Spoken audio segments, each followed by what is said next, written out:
मैं कहता हूँ इस पर देशद्रोह का मुकदमा बनना चाहिए। हमारा देश किस चीज से चल रहा है? देश को संचालित करने की जो व्यवस्था है उसका नाम है संविधान, और संविधान के निर्माता बाबा साहेब का पुतला फूंकने वाले को देशद्रोह का मुकदमा बनना चाहिए। अगर ईमानदारी के साथ में बाबा साहेब और देश के संविधान के प्रति मध्य प्रदेश की सरकार और मोदी सरकार डबल इंजन की सरकार में रत्ती भर भी अगर आस्थान है हमारे देश के संविधान के प्रति और बाबा साहेब के सम्मान के प्रति, तो उस पर देशद्रोह का मुकदमा चलाया जाना चाहिए। इससे बड़ा देशद्रोह और क्या होगा? लेकिन वकील अनिल मिश्रा का गुनाह क्या है? उसका भी तो अधिकार है ना। क्या अधिकार है? मनुस्मृति को मान रहा है वो, तो उसमें दिक्कत क्या है? नहीं, एक मिनट, वो मनुस्मृति को मानता है। बाबा साहेब ने मनुस्मृति को फूका है, हम भी थूकते हैं मनुस्मृति पर। मनुस्मृति में क्या है? तो उसको भी ढोल को ठेस दे रहा है आप। ढोल, पशु, शूद्र और नारी। आप समझ रहे हैं? मैं आप अगर मनुस्मृति की बात करते तो क्या है? देखिए, मनुस्मृति है जिसने हमारे देश में गूढ़ संस्कृत के रामायण के रचनाकार महर्षि वाल्मीकि को डकैत बताया। वही मनुस्मृति है जिसने महाभारत काल में आदिवासी एकलव्य को धनुर्विद्या में निपुण होने पर द्रोणाचार्य ने उसका अंगूठा कटवाया। वही मनुस्मृति है जिसने दलित महिलाओं के स्तन ढकने पर टैक्स लगाया। और बाबा साहेब के संविधान की ताकत है कि देखिए, मैं आरएसएस संघ के सरकार के राज में दहाड़ रहा हूं, अनिल मिश्रा बोल रहा हूं, ये संविधान का हक। अरे मिश्रा को जीने का हक है कि नहीं? मैंने कब कहा उसे मौत दे दो? तो फिर मैंने तो नहीं कहा। हमने कहा कि उस पर देशद्रोह का मुकदमा चलना चाहिए। उसने हमारे देश के जिससे संविधान से देश चल रहा है और देश को चलाने वाली जो मैकेनिज्म व्यवस्था है उसने उसके निर्माता का पुतला फूका, इसलिए उस पर देशद्रोह का मुकदमा बनना चाहिए। वो कह रहा है अम्बेडकर जी दरअसल संविधान लिखे ही नहीं। वो कौन है? अनिल मिश्रा जी। अरे भाई, एक मिनट सुनिए।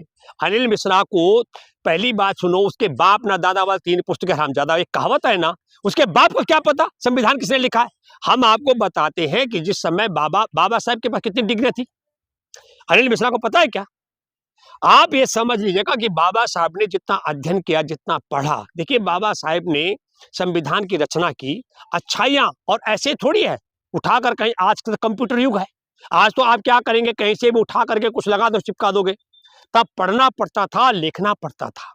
जब ये संविधान की रचना हुई, संविधान के अध्यक्ष के तौर पर आपको और हमको सबको समझना चाहिए, बाबा साहब में वो क्वालिटी भी थी और बाबा साहब के मन में वह पीड़ा वेदना भी थी। बाबा साहेब जहां पढ़ाई किए हैं तुमको मालूम नहीं होगा।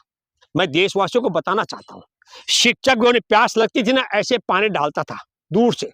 अब कल्पना कीजिए कि 5 साल का बच्चा सर्दी के मौसम में स्कूल में बैठा हो, जूतों के ढेर पर, और उसे पानी पिलाया जाए ऊपर से, तो पानी वो बच्चा पी पाएगा कि छींटे से उसके शरीर गीला हो जाएगा? आपको और हमको ज्ञान नहीं है क्या? सरस्वती शिशु मंदिर है राजस्थान में, वहां एक दलित बच्चे ने पानी का मटका छू लिया, उसकी पीट कर हत्या कर दी गई। उत्तर प्रदेश है देश का सबसे बड़ा सूबा, वहां शिक्षक के पानी की बोतल छू ली, उसकी उंगलियां तोड़ दी गई। यह मनुस्मृति की सोच है। अनिल मिश्रा को अम्बेडकर जी से इतना नफरत क्यों है? संविधान से नफरत क्यों है? अम्बेडकर जी को संविधान, अरे अनिल मिश्रा को नफरत नहीं, आरएसएस के मुखिया गोलवरकर ने, आरएसएस के लोगों ने हमारे देश के संविधान, बाबा साहेब का पुतला, नेहरू जी का पुतला जलाया था। संविधान बनने के बाद क्या था? महिलाओं को बराबरी का हक नहीं दिया जाना चाहिए, ये गोलवरकर का था। हमारे देश में दलित, आदिवासी, पिछड़ों को बराबर का हक नहीं मिलना चाहिए, और अल्पसंख्यकों को, मतलब मुसलमानों को, ईसाइयों को, दलितों को, आदिवासियों को, महिलाओं को बराबरी का हक नहीं मिलना चाहिए। इसलिए संविधान की प्रति, संविधान, बाबा साहेब का पुतला और नेहरू जी का पुतला जलाने का काम गोलवरकर की अगुवाई में संघ ने किया था। तो जो संघ का कार्यकर्ता होगा, मैं ये दावे से कह सकता हूं कि गोलवरकर का जो वह है ना, रक्त बीज है ना, उसी में से ये अनिल मिश्रा भी एक होगा, संघ के नजदीकी होगा। लेकिन इलाज करेगा वो, मतलब डॉक्टर है क्या वो? अरे वो डॉक्टर है क्या? क्या इलाज करेगा? मतलब बदला लेंगे? अरे कौन सा बदला लेगा? मतलब क्या बदला लेगा? मतलब अरे भाई एक बात, किस प्रकार का बदला लेगा वो? गुंडा है क्या वो? अगर वो आतंकवादी है, गुंडा है, तो उसको अगर उसने धमकी दी है और जान को वो सच में अगर कोई नुकसान पहुंचा सकता है, तो मध्य प्रदेश सरकार की जिम्मेवारी बनती है, जिस अदालत में यह मामला है उस जज की जिम्मेवारी बनती है कि वो ऐसे खतरनाक व्यक्ति को बाहर रिहा न करे जो न केवल बाबा साहेब का पुतला फूकता हो, बाबा साहेब का पुतला और फोटो फूकने के अलावा वो बाबा साहेब के चाहने वाले हमारे जैसे लोगों को, मतलब मैं बाबा साहब का अनुयायियों में से एक हूँ, तो मैं ये कह रहा हूँ कि बाबा साहेब का सम्मान करने वाले को अगर वो देख लेने की धमकी दे रहा है, पहली बात। मैं दूसरी बात ये कहना चाहता हूँ, आप भी चाहते हैं कि जमानत न मिले उन्हें? मैं तो कह ही रहा हूँ, अगर उसका रास्ता ये है कि वो ये कह रहा है कि बाहर निकल के कत्ल करेगा, मारेगा, पीटेगा, तो उसे जमानत नहीं मिलनी चाहिए। नहीं, उन्होंने खुल्लम खुल्ला करा, मैं मनुस्मृति को मानूंगा, ये भी तो मेरा अरे भाई एक मिनट, वो मानता है, वो माने ना। हाँ।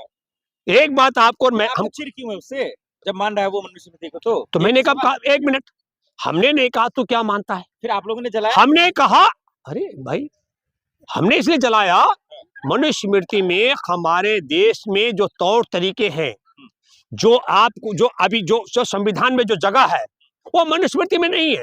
फिर दोबारा से बोल रहा हूँ, तुम्हारे या तो कम सुनते हो।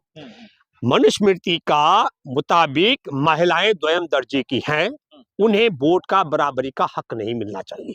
मनुस्मृति यह कहती है कि देश में दलितों को, आदिवासी और अल्पसंख्यकों को बराबरी का अधिकार नहीं मिलना चाहिए। तो अगर कोई ये मानता है तो मैंने पहले कह दिया कि बराबरी का हक नहीं है, इसीलिए सरस्वती शिशु मंदिर में पढ़ने वाले दलित बच्चे को इसलिए मार दिया गया, उसने पानी का मटका छुआ था। वैज्ञानिक बात अगर आपके दर्शकों को बताना चाहता हूं, ये ब्रह्मांड में एक जो ग्रह है पृथ्वी, यहां जो पानी अभी हर जीव के पेट में है, वो कल जब पेशाब करेगा, वो वाष्प बन के धरती से ऊपर जाएगा, या नदी नाले से बह करके फिर समुद्र से वाष्प बन के वापस आएगा, वर्षा जल बन करके जाएगा। तो अगर मनुस्मृति मानने वाला इतना छुआछूत रखने वाला है, तो उसको कसम खानी चाहिए, प्रतिज्ञा करनी चाहिए, उसे अपने बाप दादा को साक्षी मान करके, उसी मनुस्मृति को, कि समुद्र से निकलने वाला जब पानी वाष्प बन के आता है, वर्षा जल बन के गिरता है, उसे उसकी खानदान की कसम है, उस पानी को ग्रहण नहीं करेगा, उस पानी से उगने वाले फल फूल सब्जी का सेवन नहीं करेगा, उस पानी के जो वाष्प आने से उसकी सांस नहीं लेगा। अरे भाई आप देखिए, भारत में हमको और आपको समझना चाहिए। आप अनिल मिश्रा के सवाल का जवाब देंगे? किस विषय का सवाल? वो कह रहे हैं कि ये लोकतंत्र है ना, देश लोकतंत्र से चलेगा ना, तो उसको हक है कि नहीं जीने का? मैंने कब कहा कि उसकी हत्या नहीं? मैंने एक मिनट, हमारे देश के अंदर बहुत बड़ी संख्या में लोग सांप को मारते हैं, कुछ लोग सांप की पूजा करते हैं, तो मैंने तो नहीं कहा कि तू सांप को क्यों पूछता? चिढ़ क्यों है आपको? मुझे कोई चिढ़ नहीं है, फिर क्या? मैंने हमने चिढ़ नहीं, हमने कहा उसने असंवैधानिक काम किया है, उसने संविधान के रचनाकार बाबा साहेब का पुतला जलाया, उस व्यक्ति पर देशद्रोह का मुकदमा चलना चाहिए। नहीं, वो ये कह रहे हैं कि जब देश लोकतंत्र से चल रहा है तो फिर मेरी मर्जी है ना, मैं कुछ भी करूं। मैं मर्जी कौन करूं? नहीं, एक मिनट, मर्जी होना अलग बात है। अच्छा। और देश को चलाने के, संचालित करने का जो तंत्र है संविधान, उसके निर्माता का पुतला जलाना अलग है। तो क्या उन्हें जमानत जो नहीं मिल रहा है, क्या यही वजह तो नहीं? नहीं, मैंने कहा कि जमानत अगर उस व्यक्ति ने इस प्रकार की धमकी दी है, अच्छा, कि वो निपटेगा, देखेगा, कुछ करेगा, तो तब उसको जमानत नहीं मिलनी चाहिए।